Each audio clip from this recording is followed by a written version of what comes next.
All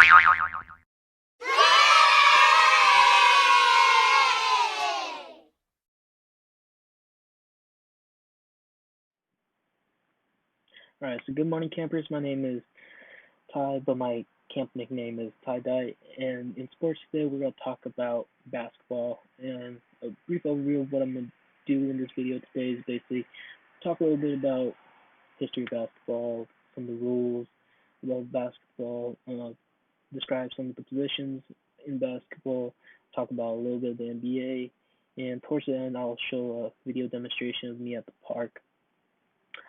Uh, do some skills demonstration of like how to properly hold a basketball while you're shooting, some techniques and stuff you would do to make sure you have a good form while you're shooting, some positions on the baseline and 3-point line and free throw line, just like where those places are on the basketball court, and also show you all some stuff about how to do a proper chest pass and bounce pass.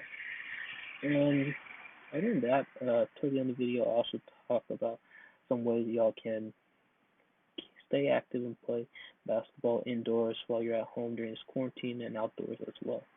So stay tuned for the rest of this video and I hope y'all like it.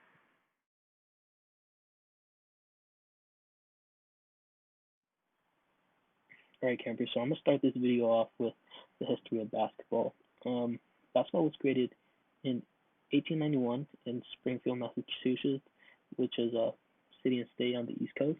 It was created by a man named James Naismith, who was a PE teacher, and the reason he created this sport was because he was looking for an alternative sport to play during the wintertime in the East Coast, especially because it snows a lot in the East Coast. So he was looking for a different way to play a sport indoors.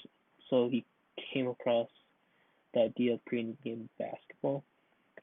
Originally, the materials that were used to create the game of basketball was just a peach basket and a ball that kind of looked like a soccer ball.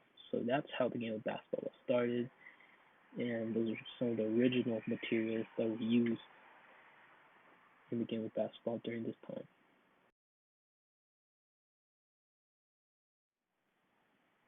Alright, so some of the basic rules when it comes to the game of basketball are pretty easy. The first rule in basketball is basically when you dribble, you're allowed to dribble with just one hand. But occasionally you can just dribble and alternate to the other hand. So if I'm dribbling with my left right now, I can switch over to my right if I want to occasionally. But most of the time you have to be dribbling with one hand. Some other rules are basically shots made outside the 3-point line are 3 points, everything inside 3-point line 2 points. And occasionally when you get fouled, you can go to the free throw line and shoot one shot or two shot or three shot, depending on the type of foul it is. And each one of those shots are just 1 point. An example can be how if I get fouled inside the 3-point line and I was in the shooting motion and I missed the shot because of the foul, the referee can call something called a shooting foul, and I can go to the free throw line, shoot 2 free throws, which are 1 point each. And if I make both, I get both points. Same thing for a 3-pointer or anything outside the 3-point line. If I get fouled and they're in the shooting motion, it'll be 3 shots when I go to the free throw line.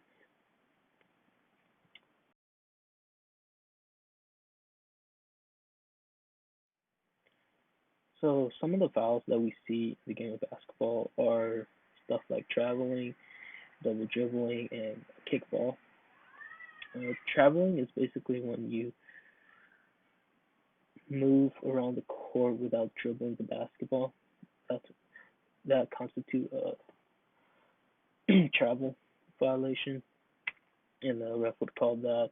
Another one is a double dribble, basically when you dribble and stop and dribble again.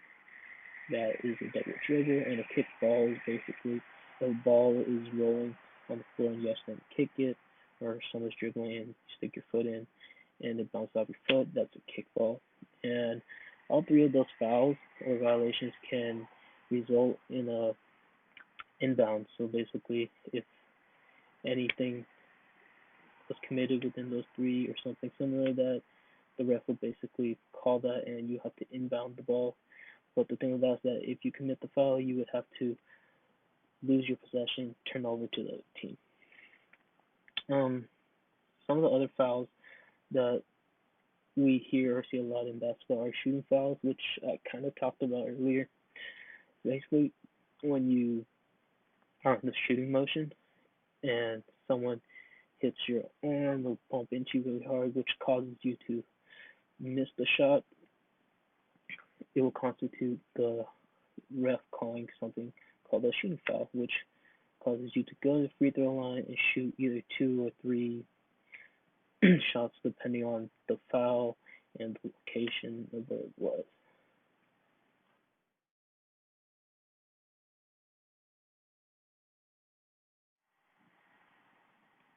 Alright, so now I'm gonna start talking about some of the different positions in the game of basketball.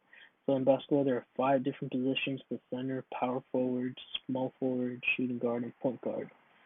The first position I'm gonna start talking about is the center. The center is basically the tallest person and the strongest person on the court. They're really good rebounders and defenders. They're good at blocking shots and basically rebounding the ball. Um, Something they're not very good at is basically mid-range shots and shots that are outside the three-point line. That's one of their main weaknesses is shooting. But other than that, they're very good defenders and rebounders. um, the next position I'll talk about is the power forward position. It's kind of similar to the center position. They have similar traits when it comes to rebounding and shooting and defense. But the only difference with the power forward and the center is that they're better mid-range shooters than the the center. Um, the next position I'm gonna talk about is probably one of the most versatile positions in the game of basketball, which is the small forward position. Like I said, the small forward is very versatile. They can play basically anywhere on the basketball court when it's on the defensive side or the offensive side. Um, they're usually the second or third best shooter on the team as well. Other than that, the next position that I'm going to talk about is the shooting guard position. And the shooting guard is basically one of the best shooters on the team when it comes from mid range or outside on the 3 point line. They're one of the best scorers on the team. And other than that, they're really good ball handlers and they can find and look for good plays. So they're really good playmakers as well. And finally, the last position in the game of basketball is the point guard, which I find to be actually one of the best positions or most important positions in the game of basketball, which is the point guard. And what the point guard basically does is they are in charge of making sure everyone's doing the correct thing when it comes to running plays. They're in the right position, and other than that, they're really good ball handlers as well. And yeah. Oh, they also very good uh, outside scorers, just like a shooting guard as well. Example of some of the best players to play each position would be for a center, Kareem Abdul-Jabbar from the Lakers. Um, Power forward, I would have to say Shawn Kemp of the Seattle Sonics. LeBron James and Kevin Durant definitely small forward. Shooting guard can be Klay Thompson or Reggie Miller. And for point guard, I believe one of the best point guards to ever play the game is Stephen Curry and Derrick Rose. So those are some positions and players that are really good at those positions.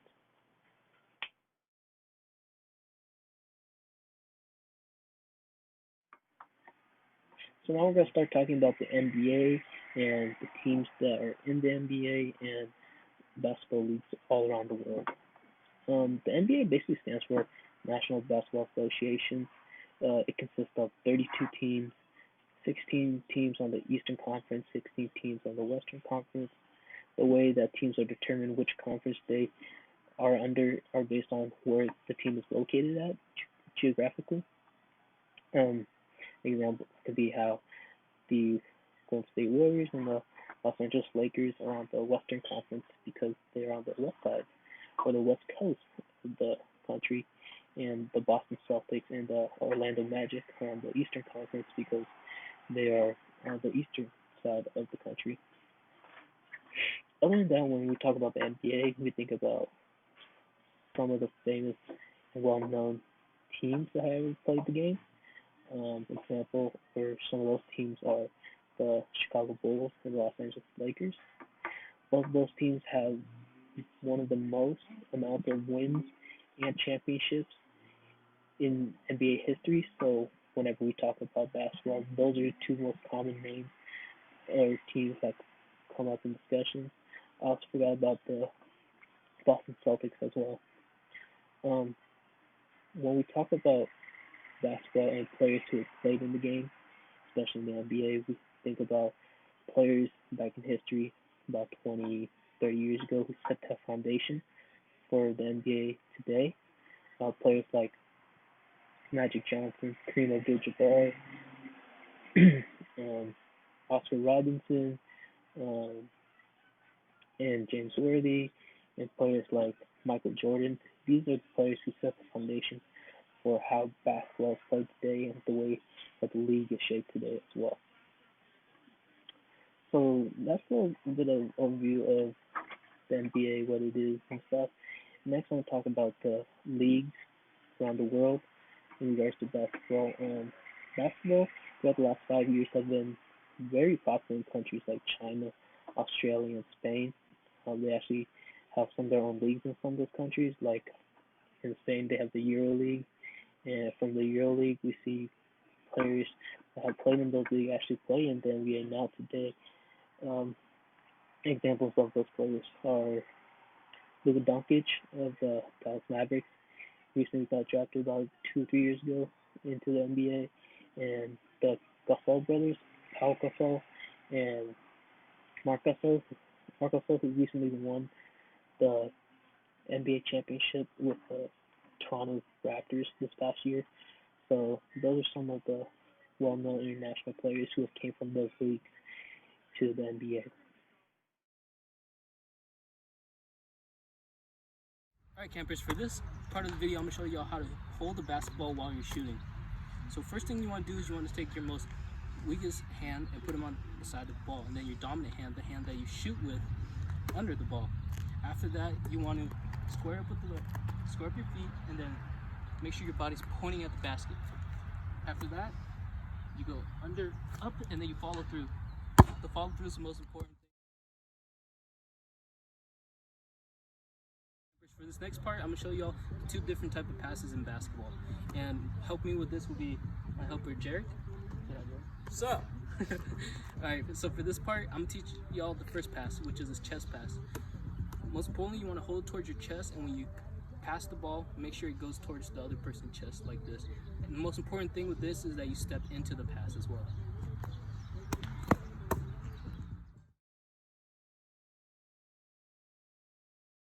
So with this next part, it's the bounce pass. And the bounce pass is similar to the chest pass, but the only thing is that it's hitting the ground. And then you basically do the same thing for the bounce pass. Make sure you step into the pass as well. Here's a demonstration of it.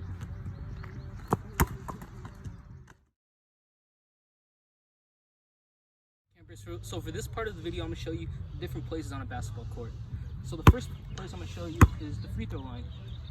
This is the line where you go to when someone commits a foul and you have to shoot a shooting foul. Part of the basketball court that we're going to talk about is the baseline. So the baseline is where whenever another team scores a possession, you take the ball out and you pass it to one of your teammates. Here's a demonstration of taking the ball in at the baseline.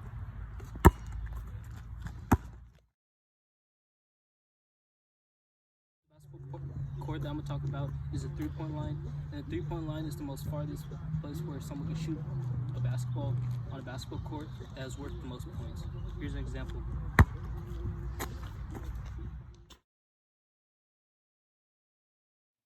Alright campers, so to wrap up this video, I'm going to talk about some ways you can play basketball indoors/outdoors and certain type of games you can play in regards to the game of basketball. So a way that you can play basketball indoors, I did this when I was little. My parents bought me a little mini basketball hoop that can hang on my door in my bedroom.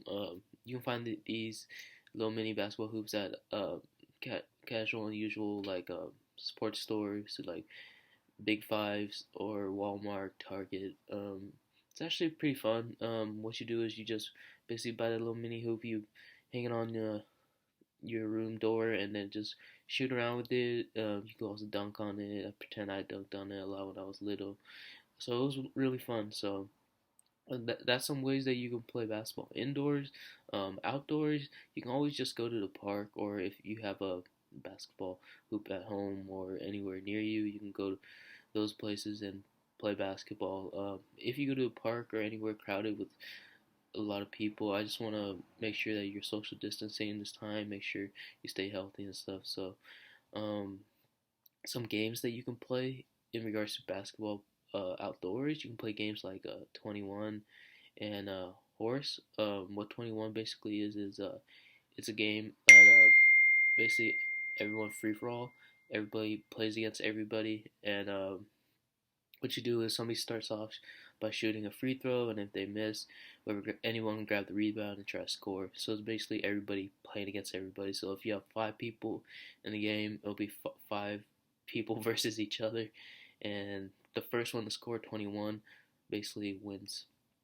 And Horse, what Horse basically is it's just a game about trick shots. So you have a certain amount of people that are playing, or you just play with 2 people. What you do is you just basically, someone starts off by shooting somewhere, and if they make it, you have to make it from that spot as well. But if you miss, you're in a letter, and whoever fills up their word first, like if the word is horse, so they have to, whoever fills it up first, they lose the game, and whoever has the least amount of letters wins the game. So that's a little brief overview of some ways you can play basketball indoors/outdoors. Thank you so much for watching. My name is Tie Dye, and tune in next week when we talk about soccer.